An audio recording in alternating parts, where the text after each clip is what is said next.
Getting up into the foothills of California. We're in Colfax. I'm gonna get some food. Everything's getting bigger. I used to backpack out of Colfax. You can get on a trailhead and go down on the North Fork of the American. We've hosted a whole wedding up here on the river and the whole deal. There's some really cool old bars and stuff hidden in these hills. Let's see. I was in this town 1994, April 14th on a spring break. Been in the hills for, I don't know, a week or something. And with my two best friends. And we had to hike out to get supplies. And this was the town that you hiked to. And in those days there was miners like Ira that lived outside of town here in cabins constructed of like tarps and logs with stoves and shelves and books, and if you didn't make it down the trail you could stop there and eat and stay. And they all have their hidden trails. And there was a bar on Iowa Hill, and a really cool bar. We hiked a preacher down from there to do a wedding on the first slab on the trail down to the river, and where the waterfall crosses the trail. Pretty cool place up here. Okay, I'm eating some food and then we're back on the road. It's been a few years, I guess. It's bigger now. Stay tuned to the adventure too, because I'm a card-holding member of the Gold Prospectors Association of America, which means that all along all these highways there's claims that we have access to because we're part of that club. So we're up in gold country and we can go get some nuggets after this little adventure. 3,000 feet in climbing, and I believe the peak that we're going to be mining out of is around 7,000 feet. 5,000 feet. And we've reached a pass. So this is, we're coming up on the Donner Pass. This gap in the hills was the experimental route that was used by the Donner Party on their way out to the gold fields. When they were caught by the winter storms on the east side of these very mountains, and had to suffer a horrific winter where they turned to cannibalism. 3 of the members of that party are actually buried in the Yountville Cemetery in Napa Valley. And you are in the Tahoe National Forest.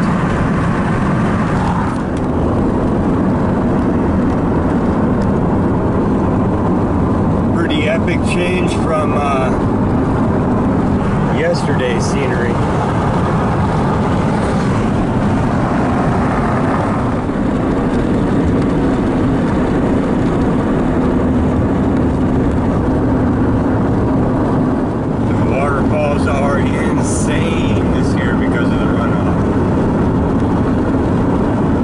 About 95 degrees again today, and we have snow on the mountain still. Placer County line with the Truckee River, I believe, running beside us. It's just beautiful and just green at the top of the banks.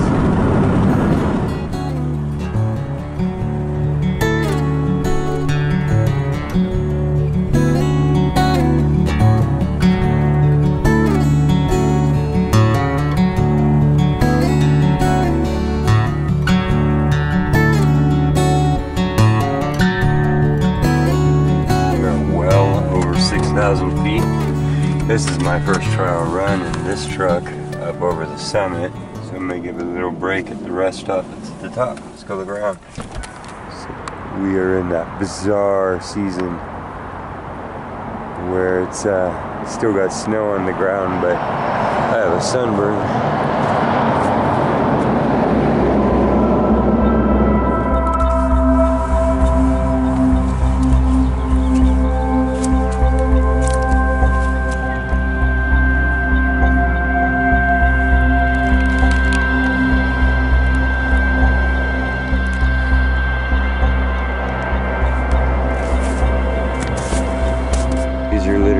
First weeks of thaw, when everything is coming out and branches that have laid under the snow. These might actually be saplings that are going to stand up. See them laying on their side? You see this one at an angle as it comes out from under the weight.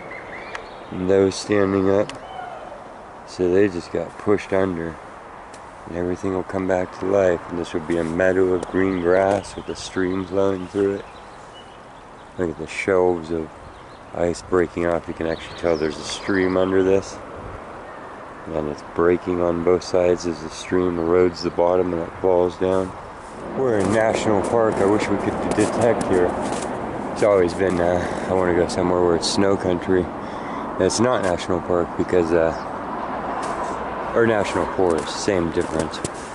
No detecting. You can see all the parts of sleds and everything everywhere. So there's been thousands of people here falling down and having their pockets spill out. We can eyeball stuff. See the pieces of sled laying around. Hundreds and hundreds of them. Every sledding hill. There's the faithful truck. It's 95 degrees.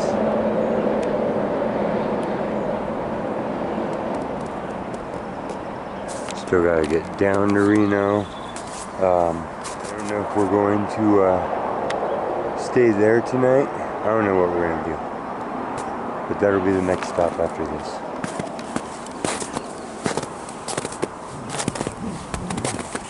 Check this out. I kind of want to break that off and slide down one of these hills on a planker. It's perfect. Feet go there. Whew. Oh, that's pretty cool. That is sled, man. For Dale.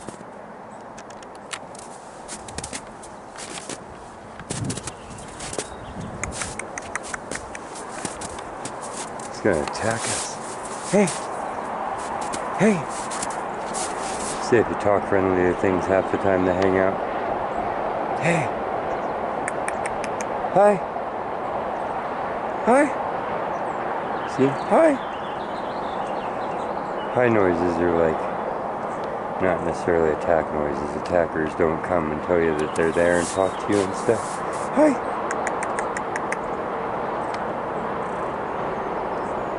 Chipmunkius Maximus. What's up? I saw him from a ways away and rushed up on him, so I was like, whoa, can I look at your tree? Can I look at your tree? What? Cool tree. I wonder why you're hanging out by this one. Wow, it's broken at the top. An old time tree. Follow that. Look, he just peeped around the corner. He's like, I need to get in my hole.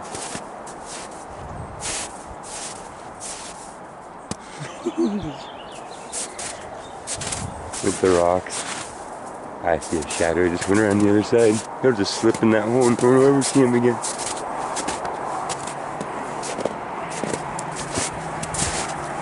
There he goes, up the top. And then that's the top of it up there, so it's probably all hollow too. It's a chipmunk world. That's the top of it.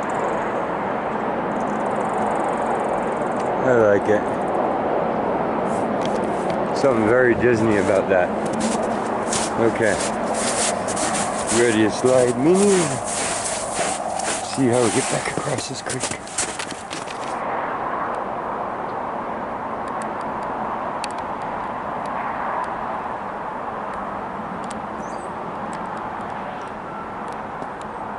Right as we got on the on-ramp, there was a tanker parked there that said Quest Liners on the back of it. Quest in huge letters. I know it's silly, but take your omens. So we got green light. That's where the Donner Party was, down below in this valley. So they couldn't make it over this pass and through all of these mountains we just went through during the dark of winter, so they stayed down there in the valley below. And that's where they met their fates.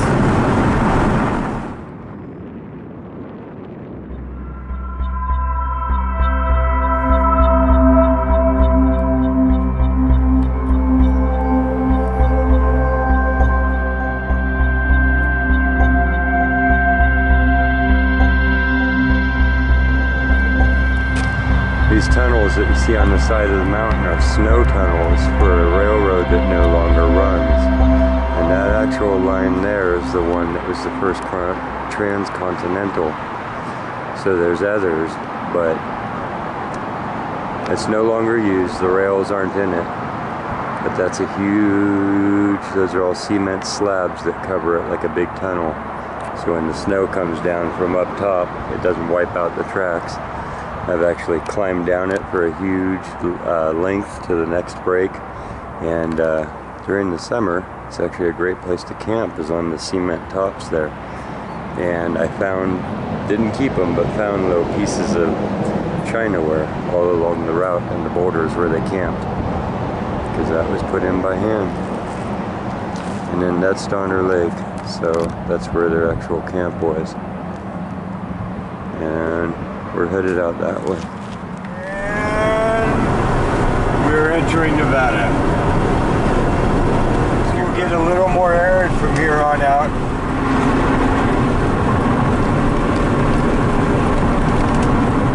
Instantly you can see the change. So like I was saying, things will get a little more arid from here on out. See the trees start dying off, we're heading into high desert. So we've gone over the mountains, and the front side of them gets all the rain from the oceans. And this is called a rain shadow. This is the area on the back side of a mountain range that gets less rain. Sometimes no rain at all. But it allows us to see the geology. You can see that like in a 1 mile distance, we've gone from deep forests where all of the rocks and minerals and stuff are covered in feet, sometimes yards of organic material that have built up over the eons. Here, it's bare bones, but we can see everything most of the way through. So it's going to be a great place to do some hunting. We're going to stop on Hirsdale Road here. I think we can get some access down to the water. I say we do just a little bit of rock hounding because we're on the Truckee. Look, because we're on such a beautiful river. Look. Okay, I'll see you when we get out. Or not. Holy moly, look at the size of that puppy.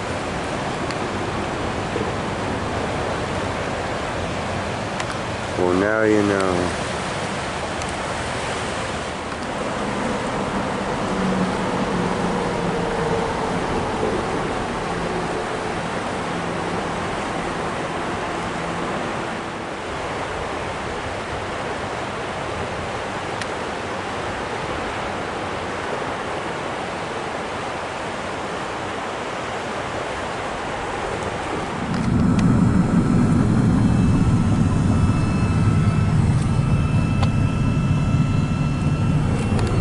Now, in case you haven't realized it, the best way to put a road through a mountain is to follow a waterway, because the waterways are what erodes the mountains to where there's a low spot, so you don't have to climb up as much. You still have to climb up because, of course, the rivers fall down out of the mountains. Usually at a summit, you'll get to a point where one water source and all of the tributaries are going one way and another the other. So for all time and all lands in the world, the roads, the footpaths, the animal paths have all followed what first was made by water. So the mountains rise up, the water carves it down, and all things that want to move through follow the low spots that it creates. This was the middle route. So at the point where immigrants were coming through here, we can go all the way back to the Donner Party, which they were notorious, but they were also one of the first for this route.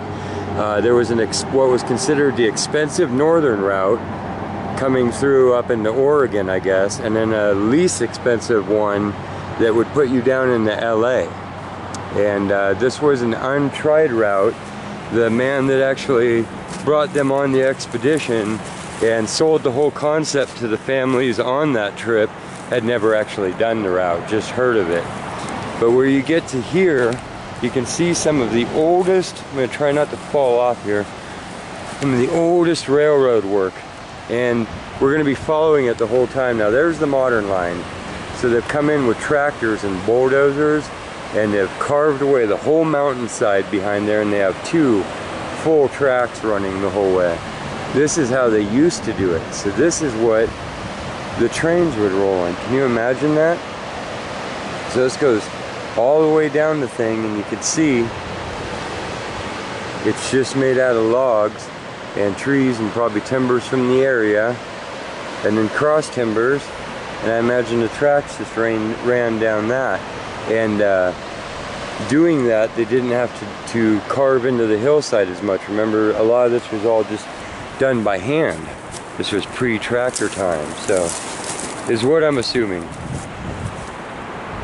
And this actually continues along. It's broken here, that's why I stopped here, because it looked epic. You know, that's the fall off the track spot. But you can see it there, off in the distance, pick up again. And it runs for this whole way. You know, we've been following it for 20 miles so far. So, without falling off down here, this is some real, you know, old cowboy Wild West railroad track there. It breaks off around the next corner. Spots where the rivers come in and ripped out its base and it washed away. Pretty cool.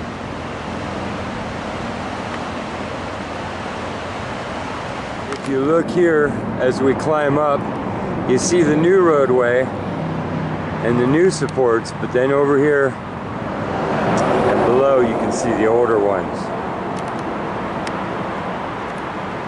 Those are some hand done old stuff. And the little ledge where it was scraped in there, over where it connects and runs off into the distance. Those are, I guess, so that people coming down it don't drive off of it. Maybe they used it for cars for a while before it all started falling apart. You see they have blocks where it broke. Pretty crazy, huh? Okay. Off to the mountains. I hope you're enjoying this. I just always wanted to take the time in life. Last time I was coming through here, I think I was headed to Circus with 3 kids. Okay, actually, I just saw that there's a crystal location outside of Verde here, and we're gonna try and do it. I don't want to do something too crazy because we're en route to some whole other thing, but we'll try it. So we're looking for roads. Gotta find the right road. Dusty Lane, Crystal Peak. Okay, we've left Verde on Bridge Road and then turned on to Dog Valley Road, and we're going to stay on it for 5.5 miles is what my instructions are. And we're looking for Long Valley Road. The third part is that we were in Nevada and we just crossed back into California. That was the state line. I think we're going to be doing that a lot on this trip. We're basically on the ridge that divides the 2 states. And we're just bouncing back and forth. Okay, I'll see you somewhere else. I'm having a hard time looking on my Google Maps at all this road, and this just said Dog Valley and Hennessy Pass Road in quotations. And it's a little rough, but not bad. We're gonna go ahead and try and get up it as far as we can. If it's super crazy, then we'll just go hunt to the creek or something. But we're supposed to go up this 5 miles. So, we'll see how it goes. Okay, we can make it. It's the heat of the day. We have a whole other adventure to go on. I just fought for 1.5 miles up this road. And, yeah, I say since we're going all the way into Reno and then all up some other mountain, we just give it a little break. I'm resting the truck again. Yeah, it's just getting thrown up and down in the air. Feeling hot. And running at a pretty high RPM to do the whole thing. So that could be done in early morning or evening on a day when you're committed to it. We can look in the creek here. I think we're like 6 miles from the slope, but you can see we are on the foothill slopes of Crystal Peak. Lord, I have to turn around a pretty skinny spot, and Yeah. Looks like they had a forest fire up here. For sure, a while back. Everything was kind of fried off. So I'll poke around the creek a little bit. If I see anything, I'll let you know. Yeah, a Jeep just went by me brawling with the location. I think we'll go downhill and hit the highway. Sorry about that one. Whew. Sorry about that one. At the bottom. I want to look at this mark.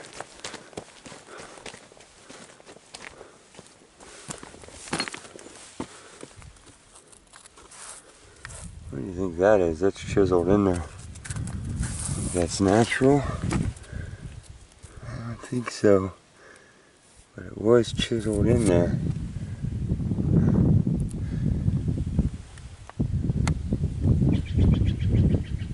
Look over there. It's the same seams right here.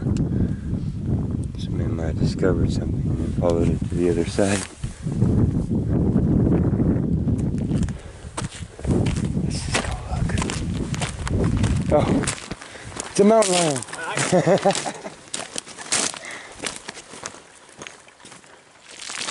Guy just came around a corner on his bike and scared the heck out of me. I jumped and I said, mountain lion, he said, right? Okay. We're just gonna look. Don't be afraid to look even if people are laughing at you. Because, that's how we found the gold coin.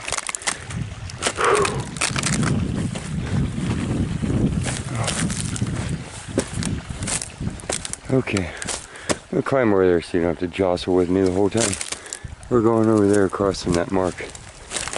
We're over here. I think it was human digging as much as it was just steep. But we can look into the core of the rock here.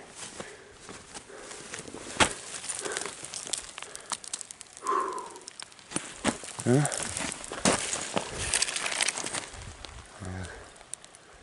Crystallization. Start right.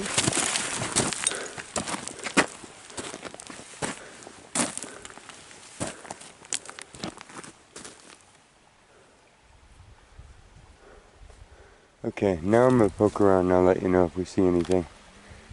If I see anything. That's where the mark is. Treasure. Treasure. Probably buried way up this hill. Probably chiseled in so they knew where to stop and get it on the old pass. Good luck. It's National Forest. I can't get the detector out. We left one and entered another, I believe. Oh yeah, this is the Humboldt and something else. National Forest. I didn't leave. I hunted around a little bit more. And I found some minerals for you. I told you there's minerals in these hills. This is a lot of little specimens at once.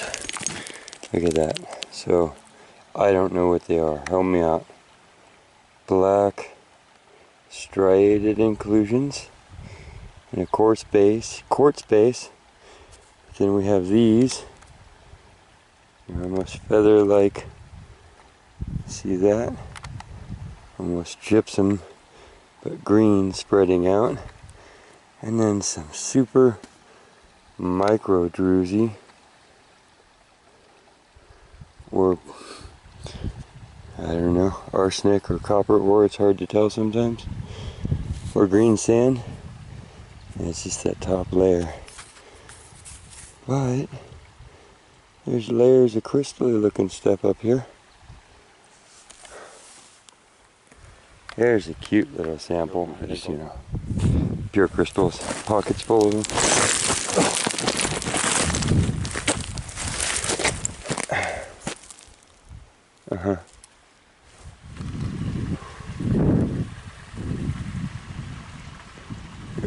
through that. Serious looking little creek system going on. Hey, digger. Did you dig anything out of your hole?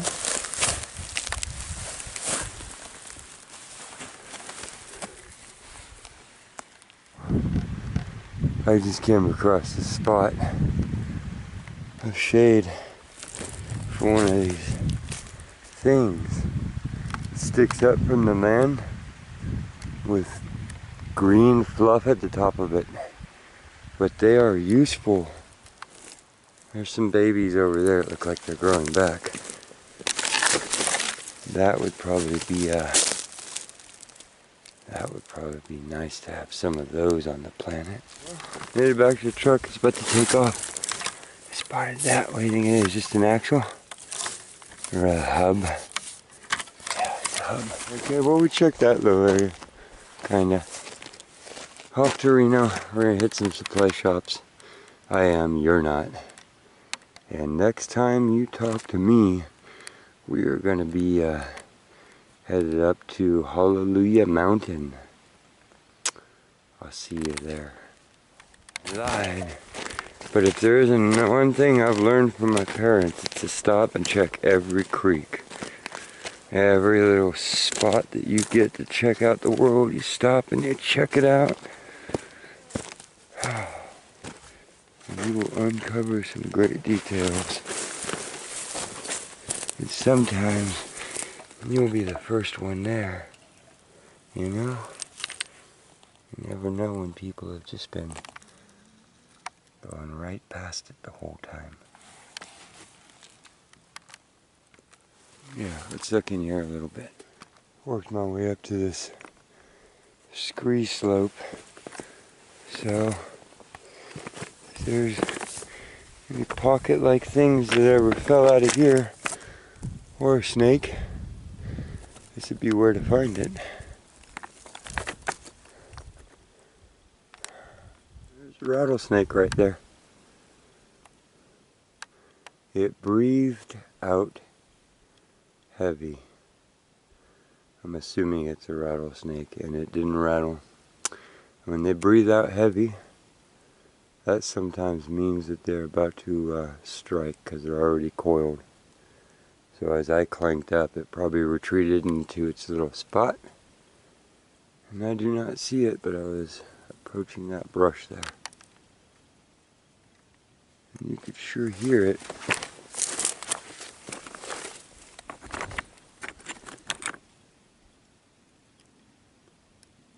There's just a sound they make. It's just this long sigh like, I'm gonna have to kill you. I just stepped backwards. I don't even stop to think. I just identify where sound is coming from and step away from it. And they're looking at you. And they're determining if you are moving towards or away. So, playing chicken would be standing still or moving towards them. I think sometimes they'll let you get away. I'm gonna go out of here. That's it for me. Let's go to a town and have a nice soda pop. I'm a little sunbaked and a little fried out. That was my second night of driving, passing out, and I hope this isn't getting too trippy. Side note on that, I'm not collecting any of the rocks and bringing them home with me. That was just observing nature and stuff. So if you're going to collect, make sure that you go up and out.